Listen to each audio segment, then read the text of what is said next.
En la mitología, siempre se asignan ciertos atributos obligatorios a cada deidad, como animales sagrados, colores, patrones, símbolos, etc., que se asocian con ese dios o diosa en particular. Con la ayuda de tales atributos, los antiguos artistas, escultores y literatos indicaban la relación con este o aquel dios. Estos atributos fueron y siguen siendo los elementos más importantes de la simbología. Por ejemplo, si se representaba un águila en el escudo o la bandera, era una clara indicación de apoyo a Zeus, cuyo principal símbolo es. Sin embargo, existen tanto símbolos obvios como ocultos o olvidados que aún así apuntan a uno u otro dios o diosa. Pero para la mayoría de las personas no significan nada o se cree que no hay ninguna conexión entre ellos. Ahora hablaremos de uno de esos símbolos, o más precisamente, de la conexión de un símbolo con un dios específico.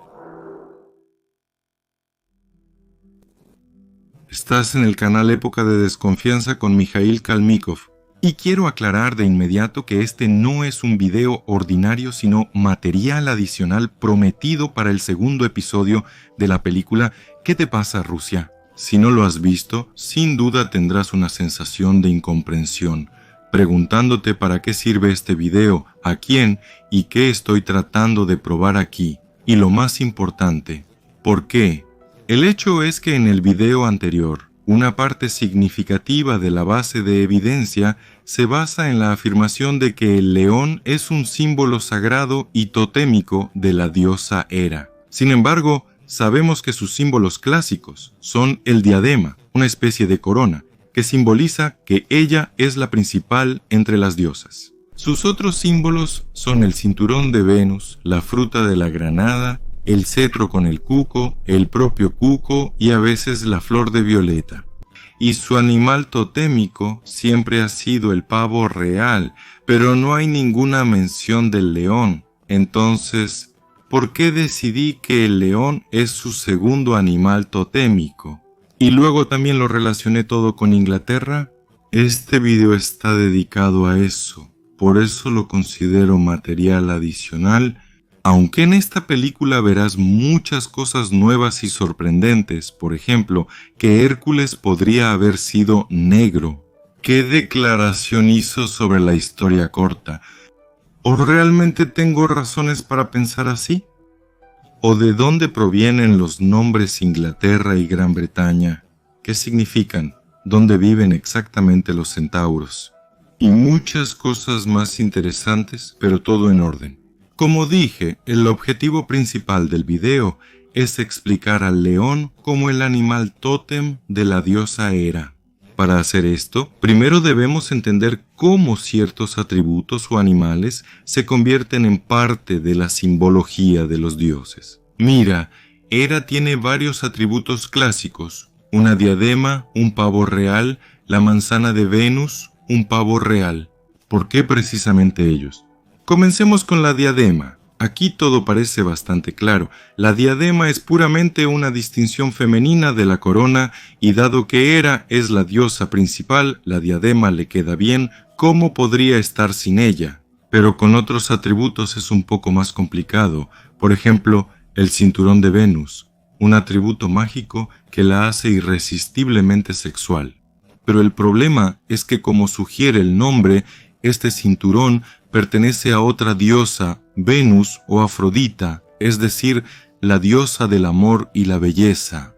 Es su atributo personal, pero por alguna razón también se menciona como un atributo de Hera, y todo el enfoque está en que existe un episodio mitológico en el que Hera toma prestado este cinturón de Afrodita, es decir, de Venus, por un tiempo, y se lo pone para seducir y distraer a su propio marido de lo que está sucediendo en la guerra de Troya, y así dar a los otros dioses la oportunidad de intervenir en la batalla del lado de los griegos.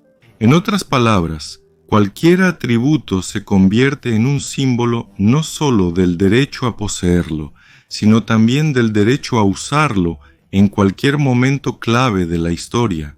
Vamos a comprobarlo. El siguiente atributo o símbolo es el del cuco. también está relacionado con la historia de cómo Zeus, enamorado de la joven Hera, se transformó en un cuco que ella atrapó. Es decir, Zeus de alguna manera terminó en sus manos. Después de esto, Zeus y Hera se casaron en secreto en la isla de Creta, en el palacio de Cnosos, en secreto. Porque en ese momento Zeus estaba oficialmente casado con otra persona y luego su vida familiar fue extremadamente ambigua y tumultuosa. Zeus estaba casado con otras al mismo tiempo y cuando, al final de todo, Hera finalmente se convirtió en su esposa oficial, Zeus la engañó repetidamente. Por cierto, ella también lo hizo con él. Pero gracias a esta historia de transformación en calabacín, el escarabajo con una calabaza en la cima, el cetro muerto agarrado en la mano de Hera, se convirtió en su próximo atributo. Como si simbolizara que no importa qué nueva amante tenga Zeus, el poder sobre él todavía pertenece a Hera. El siguiente atributo obligatorio es Pablín. Y él también apareció no solo por casualidad. Con él también está relacionada toda una fascinante historia. Y ella, por supuesto, está relacionada con las aventuras amorosas de Zeus y el lugar de Hera. Y esta historia probablemente vale la pena examinarla con más detalle.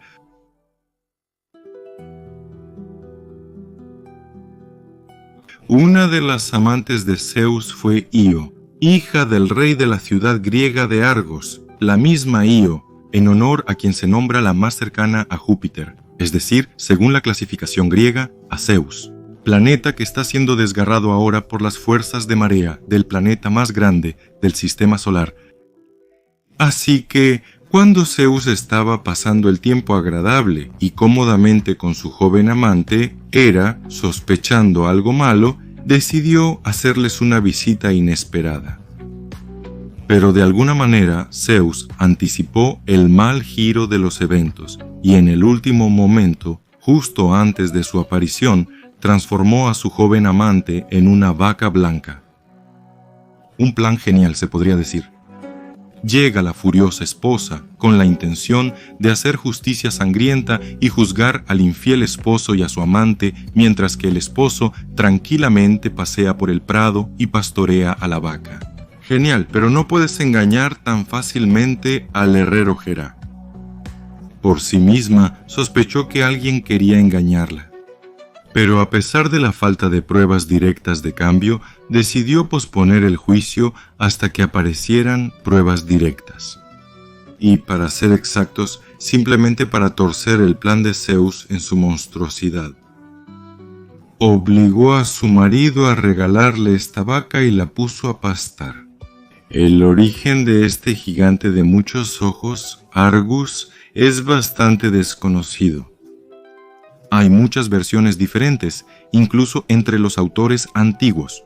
Por ejemplo, Esquilo y Acusilao creían que era el hijo de la diosa Gea, Ferécides lo consideraba hijo de Aristarco, Asclepiades lo consideraba hijo de Inaco, Pseudo Apolodoro y Circo lo consideraban hijo de Argas.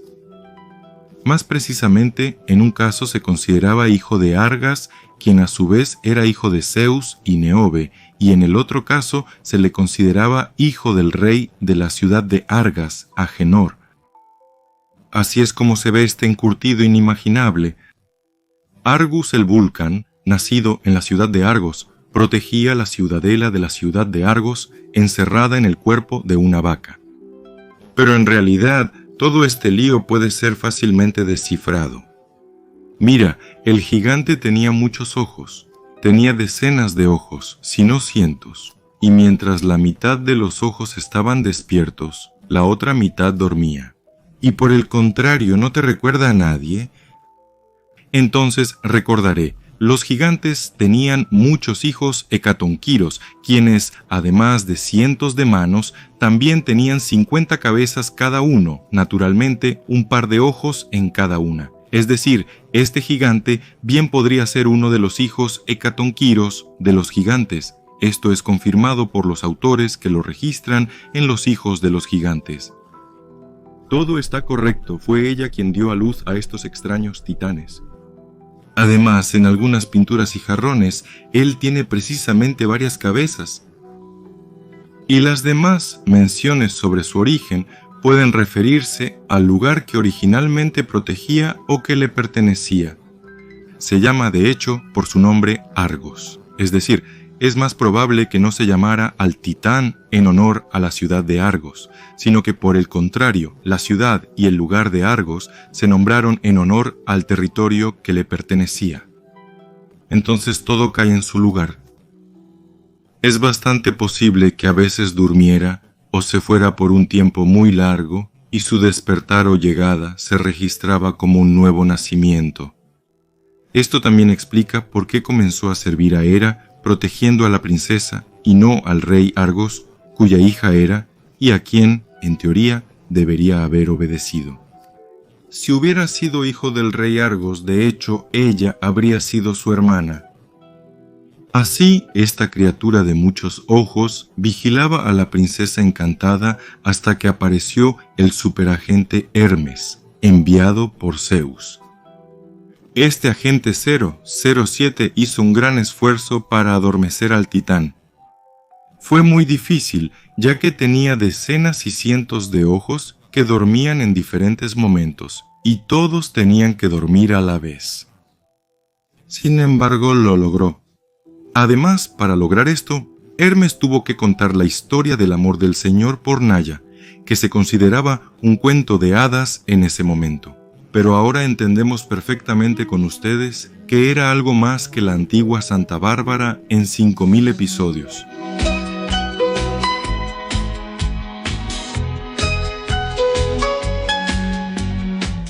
Algunos directores todavía utilizan esta técnica para adormecer a los espectadores. Tan pronto como el gigante se durmió por completo, Hermes lo mató. Pero esto solo liberó a la vaca Io de la vigilancia, pero no le devolvió su forma humana. Luego, la vaca comenzó a vagar por el mundo, huyendo del terrible hechizo que había lanzado sobre ella en venganza por la muerte de Argus. Hera. El mar Jónico se llama así en honor a Io, que supuestamente vagó en forma de vaca a lo largo de él durante mucho tiempo. Luego cruzó el Bósforo, que por cierto también lleva su nombre. En traducción, Bósforo significa vado de la vaca. Por cierto, es interesante que tengamos dos estrechos llamados Bósforo. Uno separa Europa y el cercano Oriente, el Mar Negro y el Mediterráneo, y el segundo ahora se llama el Estrecho de Kerch y separa el Mar de Azov y el Mar Negro. Esto está relacionado con el hecho de que las leyendas sobre Io y sus viajes en forma de una vaca blanca contienen dos versiones de su ruta. Curiosamente, ambas versiones fueron presentadas por el mismo autor griego, Esquilo, en su obra Las Suplicantes. Ella sigue una ruta corta y generalmente aceptada que pasa por el estrecho de Turquía y luego a lo largo del mar Mediterráneo hasta Egipto. Es decir, siempre se movía a lo largo de la costa. Pero en otra obra, Prometeo encadenado, es mucho más interesante. Se mueve por una ruta más larga a través del estrecho de Kerch, luego hacia el este, más allá del mar Caspio, que en aquellos tiempos, como sabemos, era mucho más grande que ahora, y luego se mueve a lugares que incluso los griegos no conocían. En algún momento llega a la roca a la que está encadenado el titán Prometeo, es decir, al fin del mundo. Y él, Prometeo, le dice exactamente dónde puede encontrar la forma humana en Egipto. De hecho, ella se da la vuelta y se dirige allí. Esta versión, creo, es más interesante, ya que cubre muchos aspectos oscuros de la historia y sus lagunas. Mira, Io en la forma de una vaca blanca pasó por Crimea y se llamó Tabro, es decir, la isla de las vacas, luego cruzó el estrecho de Kerch y se llamó Bósforo, es decir, el vado de las vacas. Luego continuó hasta el fin del mundo, más allá del mar Caspio, y en algún lugar allí encontró a Prometeo encadenado, quien por cierto también era el rey de los escitas. Así que también coincide bastante bien. Luego regresa a Egipto y, muy probablemente, pasa por India. tanto por la India real y contemporánea como por la mítica India de Tartaria. Y otra vez, sorprendentemente, precisamente en India la vaca es considerada sagrada, más aún en India predominan las vacas blancas. Por supuesto, todo esto parece una extraña coincidencia, pero no olvidemos que todo el tiempo, mientras ella vagaba en forma de vaca, Hera la seguía y la instigaba con la ayuda de un gigantesco Voda. Y la India, o más precisamente el subcontinente de Indostán, definitivamente tiene alguna relación con Hera, ya que su animal sagrado, el pavo real, vive precisamente en India. Podríamos suponer que Hera de alguna manera advirtió a los hindúes que no cortaran ni comieran esta vaca, ya que estaba encantada con un humano y la madre de los futuros héroes. Si nos referimos a la mitología en serio, entonces, por supuesto, podemos, ya que Hera necesitaba preservar la vida de la vaca a toda costa para fijar el momento de su transformación de nuevo en un humano y presentar a Zeus el hecho del cambio. El simple asesinato de la competencia hace que esto sea indemostrable y siempre existe la posibilidad de cometer un error y matar a un animal inocente. Además, el panteón de los dioses indios se superpone muy bien con la mitología griega.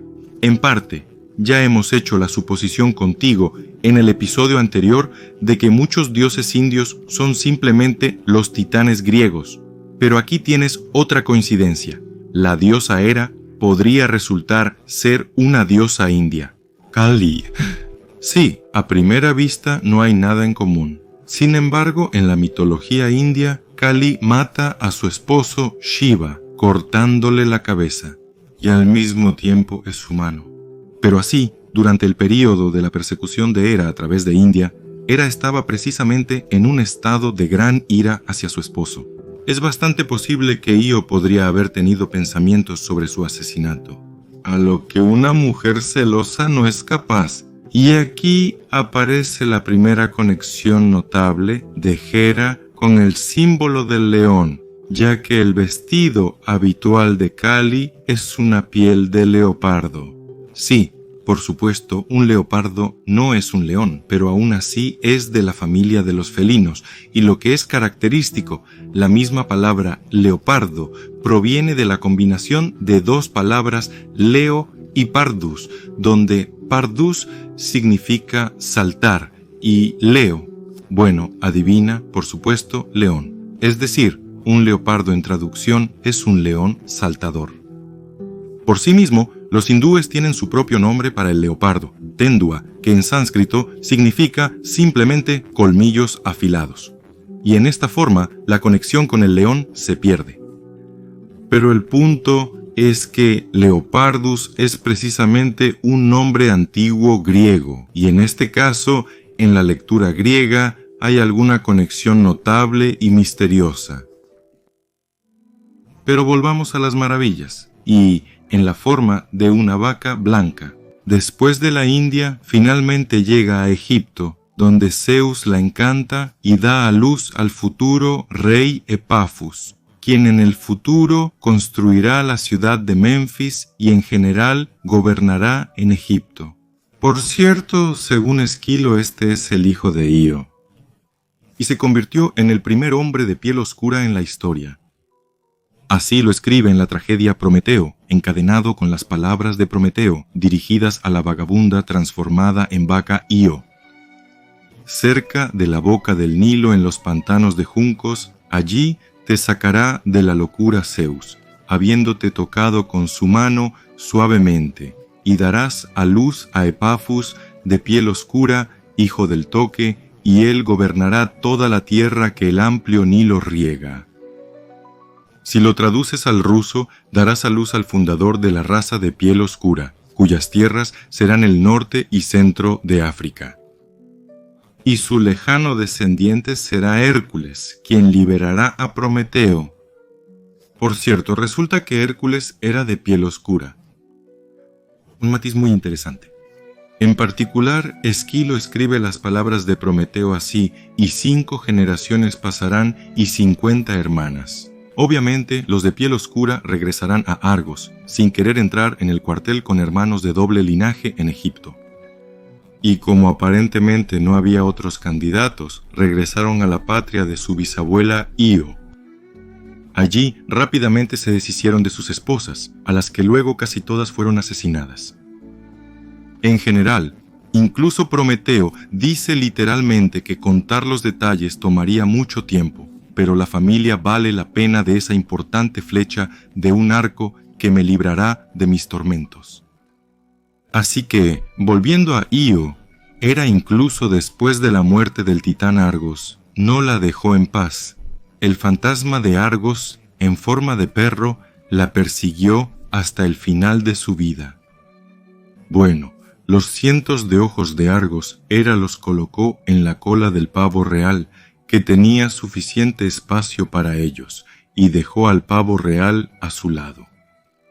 Aparentemente, para que él observara la situación en lugar de Argos, o en memoria del asesinado Argos.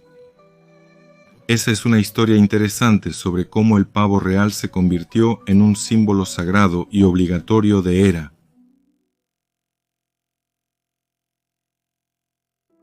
Así, la simbología de estos u otros dioses surge de eventos en los que participan los dioses y que nos transmiten los antiguos narradores, poetas y sacerdotes. Esto significa que para demostrar la conexión del símbolo del león con Hera es necesario encontrar el evento original. Ya hemos encontrado algo. Cuando hablé de Kali y el leopardo, la historia es extraña. La conexión entre la diosa Kali y Hera es muy tenue, literalmente fantasmal.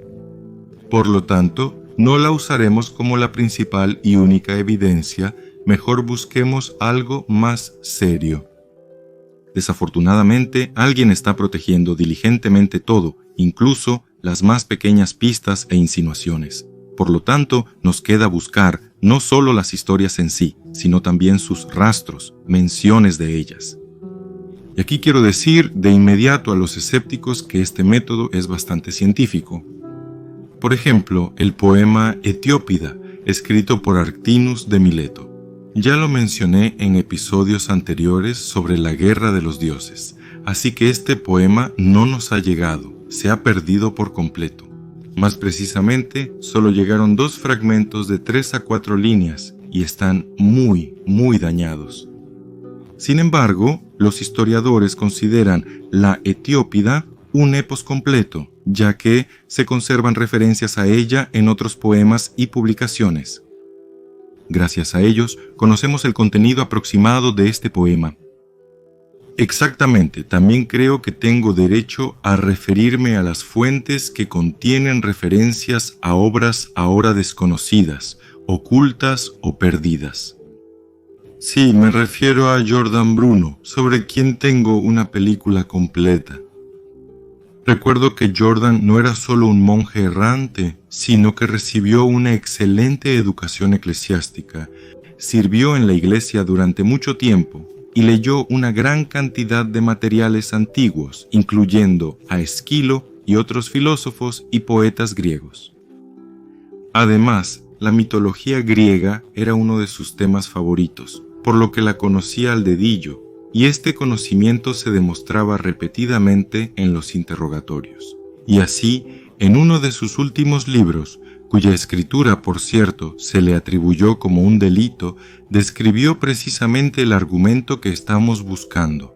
El libro se llama Ignorando a la bestia rugiente, y en él se dedican varias páginas al episodio en el que los dioses olímpicos griegos luchan contra una maravillosa bestia desconocida que viene de la cueva de Tauris, es decir, de Crimea.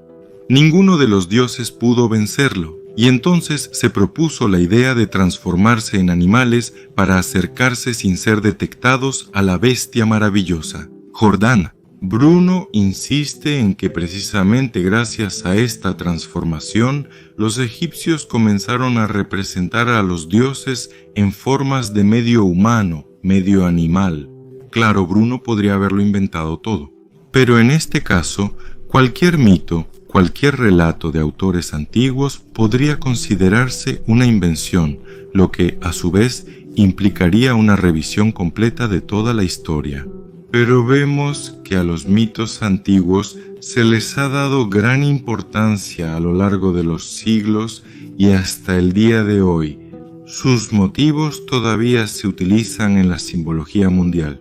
Por lo tanto, me atrevo a pensar que Giordano Bruno no tomó esta trama de la nada. Además, ninguno de los jueces durante el interrogatorio lo acusó de mentir sobre este episodio, lo que sugiere una vez más que Jordan tenía razones sólidas para pensar así. Por lo tanto, los considero una referencia directa a los textos que ahora están perdidos o escondidos. Otra confirmación indirecta de este episodio se conservó precisamente en Egipto. Allí, además de todo lo demás, se extendió ampliamente el culto a la diosa Hathor, así como a Isla de Oro, apareciendo en la forma de una vaca, al igual que Isla de Oro, ella era la esposa del dios supremo. En algunos casos es Ra, en otros casos es Horus, lo que para nosotros ahora no es particularmente importante, ya que el símbolo de ambos es el halcón, análogo al águila, y esto de todos modos lo asocia con Zeus. En general, en la mitología egipcia hay muchas cosas complicadas. La misma Hathor aparecía en forma de vaca, pero existe otra faceta suya, ardiente, guerrera, y es precisamente en la forma de la leona Sekhmet. Es decir, cuando es buena es una vaca y cuando es mala es una leona. Pero la imagen de una leona buena es precisamente la diosa Bast. Se crea la sensación de que había dos leonas. De ellas, una era más gata que leona, y la segunda se escondía detrás de la imagen de Hathor y no brillaba especialmente. Así que se produjo una confusión, pero sabemos con certeza que Zeus estaba en esa batalla en la forma de un águila o un halcón, y en qué otra forma podría estar. Entonces el Anubis egipcio, el dios de los muertos, era claramente una representación del Hades griego. De hecho, el animal totémico de Hades, el perro de 3 cabezas Cerbero, es exactamente igual que la cabeza de perro de Anubis. La Bastet egipcia probablemente era una representación de Artemisa, la diosa griega de la caza, cuya representación y animal totémico es precisamente un gato. Sobek, el cocodrilo, bien podría haber sido una representación de Poseidón. Lo más importante es que Sekhmet es la diosa egipcia de la furia, la diosa sedienta de sangre. La leona de ninguna manera se ajusta a la imagen de Bastet o Artemisa, y tampoco se ajusta a la imagen de Hathor e Io, pero se ajusta muy bien a Hera o Kali. Recuerdo que en la mitología griega hay varios dioses responsables de la ira. Son tanto dioses menores como Lisístrata, como los olímpicos, específicamente Ares y Hera, pero el papel de Sekhmet se ajusta más a Hera. En particular, ella en momentos de ira perdía el control sobre sí misma y en este estado podía cometer atrocidades indescriptibles contra las personas, podía traer desgracias milagrosas y no podía calmarse por sí misma. Esto la relaciona tanto con Kali como con Sekhmet. Se conoce incluso un episodio en el que no pudieron calmar a Sekhmet, y especialmente para ella, crearon un lago falso de color rojo, hecho de vino y una sustancia especial, que Sekhmet tomó como un mar de sangre y bebió vorazmente. Al final se emborrachó, se durmió y se calmó. Todas estas sed de sangre, beber del mar de sangre, no se relacionan de ninguna manera con Hathor, la diosa madre de la vaca, pero se ajustan perfectamente a la vengativa e implacable Hera. Entonces hay una gran historia, incluso 2 historias, cada una de las cuales puede representar a Hera con el león, pero conocemos estas historias solo por referencias, por insinuaciones muy transparentes y fantasmales. En el primer caso de Esquilo, en el segundo de Giordano Bruno. Y si esto no es una prueba directa de la conexión de la imagen del león con el héroe, ciertamente es una razón para una investigación más profunda. Por cierto, ¿Por qué Zeus terminó en Egipto en primer lugar? Por cierto, esta pregunta no es tan simple como parece a primera vista. Mira, por un lado, por supuesto, podría haber olvidado simplemente sobre la inversión obligatoria y ocuparse de sus asuntos, mientras ella sufre allí en forma de vaca y al final simplemente termina su vida en ella. Sí, es duro, pero no hay arrepentimiento, cambio, ningún riesgo, y la chica que murió por él, bueno, ella, al final del día, es solo una persona.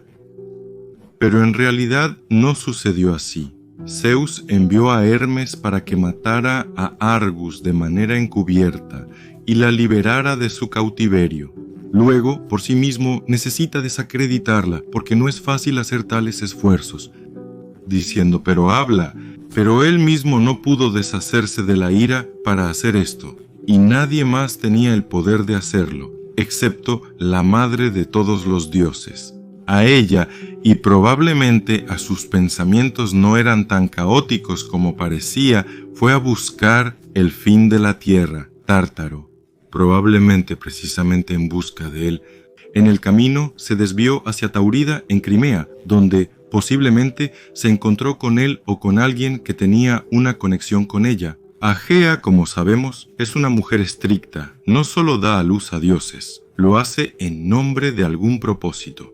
Y a su primer marido, quien destruyó todas sus creaciones. Derrocó a Urano con la ayuda de su hijo Cronos.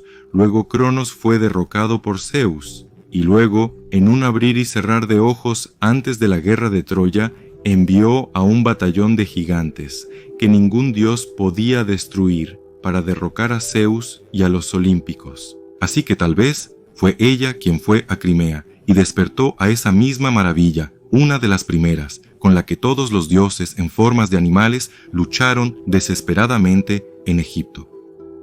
Esta información se nos ha perdido, pero en los tiempos de Jordán Bruno, cuando él estaba vivo, todavía existía y nadie discutía con ella.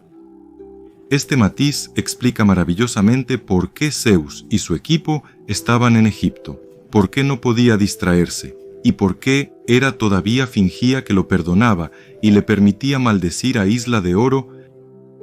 ¿Por qué fue necesario transformarse en animales para acercarse a la maravilla? Sí, la maravilla simplemente se escondió detrás de Io y Argus, o tal vez solo detrás de Argus. No tocaba a los animales normales, solo a los dioses. Pero no olvides que aún no tenemos la obra en sí, por lo que esto es solo mi fantasía y suposición. Así que ahora intentemos abordar nuestra pregunta desde otro ángulo, con la historia, con grandes pinceladas amplias, mirando a través del prisma de la simbología, no de las acciones humanas. Y comencemos quizás con Inglaterra, ya que es precisamente ella a quien atribuyo con el patrocinio de Hera. Inglaterra. Así que hasta el año 30 antes de nuestra era no se sabe mucho sobre Gran Bretaña. Hay confusión con las fechas y los habitantes, y en general esto no nos interesa mucho en este momento. Pero después de esto comenzó la invasión del Imperio Romano a la isla. Primero fueron los intentos tímidos de Julio César, y 100 años después, ya en nuestra era, la invasión completa del emperador Claudio. Es decir, si lo vemos desde el punto de vista simbólico, fue la expansión del poder de Zeus. Pero en el siglo de 100, por alguna razón, los romanos se fueron de allí. Se cree que fue debido a las frecuentes incursiones de los pictos y los escotos, y bajo la presión de los hunos. Luego los celtas emigraron allí en masa, seguidos por numerosas tribus germánicas. En general, la historia es turbia, hay mucho por descubrir. Lo importante es que la historia completa de Inglaterra o Gran Bretaña como estado comenzó aproximadamente a principios del siglo VI de nuestra era. Las islas británicas comenzaron a ser colonizadas en gran medida por las tribus germánicas de los anglos, los sajones y los jutos. Y ya para el siglo X de nuestra era, Inglaterra representaba un estado más o menos unificado. Es decir, el momento clave en la creación de Inglaterra fue su conquista por las tribus germánicas. Parece lógico, pero la teoría establecida comienza a tambalearse un poco. Si recordamos que las tribus germánicas colaboraban estrechamente con el Imperio Romano, los guerreros germánicos eran algunos de los mejores soldados mercenarios. Por lo tanto, la salida del Imperio Romano de las Islas Británicas al final del siglo y luego su conquista por las tribus germánicas al principio puede ser audazmente considerada como un simple regreso del Imperio Romano, pero bajo una salsa diferente. Sin embargo, es intrigante que justo al final del siglo, el territorio de Europa Occidental fue civilizado por el Imperio Romano, como lo informa el propio Julio César. Y después de una década, aparecen de repente algunas tribus germánicas. La misma palabra tribus inmediatamente evoca asociaciones con algún tipo de barbarie. Pero en realidad, todo esto parece ser simplemente una transferencia de poder, desde el control directo de Roma, es decir, de Zeus, al control oculto de su cónyuge, Hera. Por cierto, ¿por qué se llamaban tribus germánicas? Lo primero que viene a la mente es la combinación de dos palabras, Hera y Man, el hombre de Hera. Pero no puede ser todo tan simple. Existe una versión que dice que la palabra Hera, en uno de los idiomas germánicos antiguos, significa lanza y en combinación con man significa guerrero. En francés, Hera es guerra, lo que también está cerca de guerrero. El problema es que estas son solo versiones que no están absolutamente confirmadas por nada. Por ejemplo, en Wikipedia hay otra versión que dice que proviene del celta Gair, que significa vecino. Primero, ¿dónde están Gair y Alemania? Segundo, esta versión también es probablemente cuestionable. Es decir, ni una sola vez, no 100%. Una cosa es segura, el primer nombre de los alemanes fue utilizado por Julio César en sus registros sobre la Guerra de las Galias. Además, desde las primeras líneas, desde la primera página, Gayo Julio César enumera las principales tribus europeas y les da características. Y desde estas líneas se pueden notar algunos matices interesantes que nos pueden ayudar en el futuro. En particular, llama a los belgas las tribus más valientes y audaces, y dice que son tan valientes, porque la cita dice que viven más lejos de la provincia con su vida cultural e iluminada. ¿Qué significa esta frase? Por un lado, todo está claro, viven más lejos de todos de la provincia de Dicari. Pero en primer lugar, esto significa como mínimo que, aún antes del inicio de las grandes guerras de César con los galos, definitivamente había intercambio cultural entre el Imperio Romano y los rincones más remotos del norte de Europa.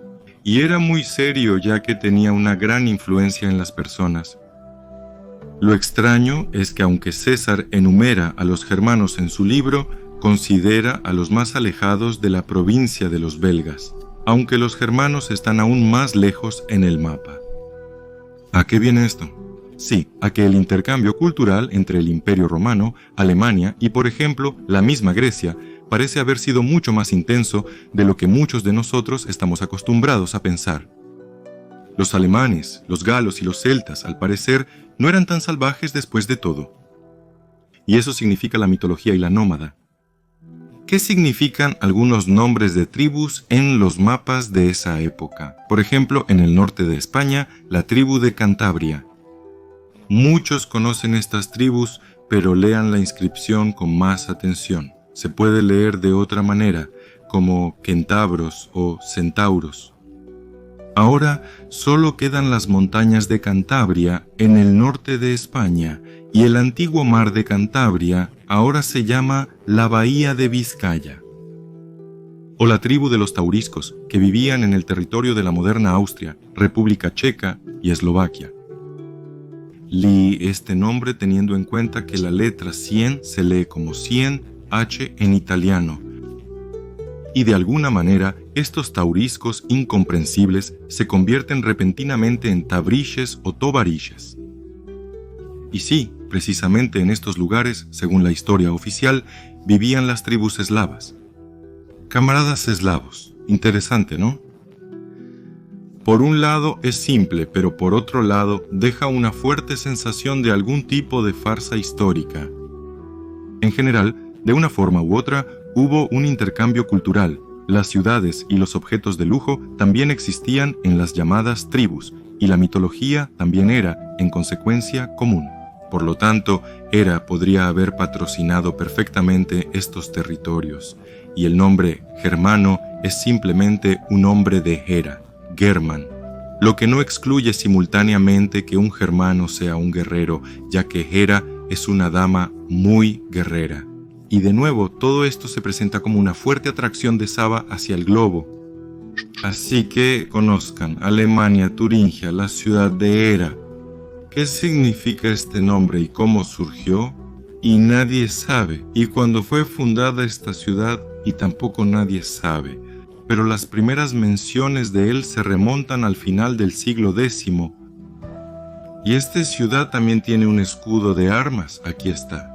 Descubre cuyas plumas, correcto, de pavlina, es decir, garzas, y aquí están los leones al lado. Y si todavía piensas que las plumas de pavo real están aquí solo porque son bonitas, presta atención a que en el escudo de armas, la mitad de las plumas tienen ojos característicos de pavo real, y la otra mitad no. Es un símbolo de la transformación de pavlina después de la muerte de Argus. Antes de la muerte de Argus, pavlina no tenía estos dibujos en su cola, y fue Hera quien los colocó allí. Es una pista extremadamente obvia de que la ciudad de Hera fue nombrada precisamente en honor a la diosa Hera, y no es solo una coincidencia.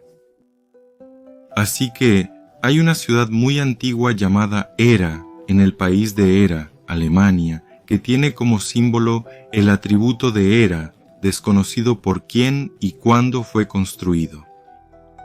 ¿Es todo esto pura coincidencia?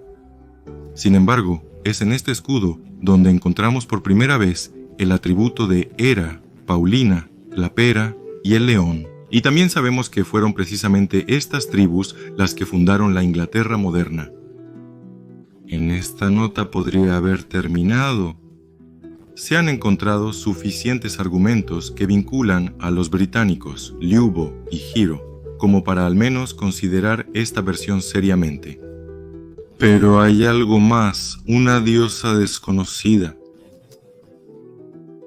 El asunto es que en la simbología de Gran Bretaña se muestra de manera muy clara e inequívoca una cierta diosa que es su patrona oficial. Está representada en muchas monedas antiguas y modernas de Gran Bretaña. Se le ha erigido un monumento en el condado de Plymouth, Devon. Por cierto, nota la similitud con la palabra rusa para virgen. Sí, de hecho, el propio nombre del estado de Gran Bretaña se nombra en su honor. Sí, si alguna vez te has preguntado por qué Gran Bretaña se llama Gran Bretaña y qué significa esa palabra, aquí tienes la respuesta a Gran Bretaña. Este es el nombre de una diosa, y con ella todos los atributos necesarios, incluyendo el león británico. Solo hay un problema: tal diosa en realidad no existe ni en el panteón romano ni en el griego. Entonces, ¿quién es ella? Vamos a desglosarlo usando el ejemplo de un monumento por partes. La armadura se representa de diferentes maneras, a veces sin armadura, en una túnica femenina, a veces en una armadura griega de lino. Los rasgos distintivos de la armadura de lino se discutieron en la película anterior. El segundo es un casco griego antiguo, específicamente un casco corintio. La tercera arma es un tridente. El cuarto es un escudo ovalado. El quinto siempre es un león tallado. Así que, de acuerdo con la identificación por las armas y los atributos, esto es definitivamente una diosa griega. Muchos investigadores también se han preguntado cómo se llama. Se han propuesto versiones de que es Atenea Palas, Minerva Fetida, pero su imagen completa no coincide con ninguna. Existe otra versión que sugiere que es la palabra antigua irlandesa para la diosa Brigita, que traducida del antiguo irlandés, Brigita significa simplemente la suprema, la diosa suprema, es decir, como si fuera un nombre irlandés. Pero el problema es que los anglosajones y otras tribus germánicas comenzaron a colonizar el territorio de Inglaterra desde finales del siglo V hasta principios del siglo VI, es decir, Si fuera una diosa irlandesa, inglesa o incluso germánica, habría aparecido, respectivamente, a finales del siglo V o principios del siglo VI, no antes. Pero el punto es que esta diosa vino precisamente de los romanos. Su imagen en las monedas romanas se encuentra incluso en la época del emperador Adriano, es decir, antes de que los romanos incluso intentaran conquistar a los germanos, y mucho menos 400 años antes de que los germanos se asentaran en las costas de Britania y la llamaran Britania. Y sin embargo, los historiadores oficiales de ninguna manera personifican a esta diosa y simplemente la llaman una forma colectiva de diosa. Ahora desentrañemos este lío. Y así existe una cierta diosa, una diosa griega, que no quiere publicitar su nombre, pero todos la conocen y la temen. En el norte incluso comienzan a adorarla, y en su honor nombran a todo el pueblo alemán. Por cierto, Hércules también recibió su nombre en su honor, pero esa es otra historia. Junto a los alemanes vive otro pueblo, que se llama en honor a la hija de Hera. Adivina cómo se llama correctamente Ángela, es decir, su gente son los ángeles. Y aquí están estos dos pueblos, los ángeles y los alemanes, la gente de Hera y la gente de los ángeles. Al final del V y principios del VI siglo se trasladan a una isla que fue nombrada en honor a la madre y la hija. Simultáneamente, Inglaterra y Bretaña. ¿Por qué Bretaña? Estábamos hablando de Hera, pero ¿por qué en irlandés, como ya dije, Brigitte es la diosa suprema? La diosa suprema, ¿y quién es nuestra diosa suprema en el panteón griego? Por supuesto, Hera, ¿quién más? A ellos, la posición del monumento indica que la diosa es griega. Ahora, sobre el hecho de que ella tiene un tridente y un escudo en sus manos, ¿qué diosa tiene la audacia de quitarle a Poseidón su tridente, sino la diosa suprema, la esposa de Zeus y también la hermana de Poseidón? Y el escudo, ¿qué significa? Aquí es aún más simple. ¿Alguna vez has oído la palabra égida? Por ejemplo, alguien está bajo la égida de la Organización de las Naciones Unidas o de alguien más y bajo la palabra égida. Este es un nombre especial para el escudo personal de Zeus. Ella está bajo la égida de su esposo Zeus, bajo su escudo, que por cierto tiene un estilo romano. Si miras, bueno, eso es básicamente todo. Gran Bretaña e Inglaterra son sinónimos de un país bajo el gobierno de Hera y el león es su símbolo. Gracias por su atención. Continuamos.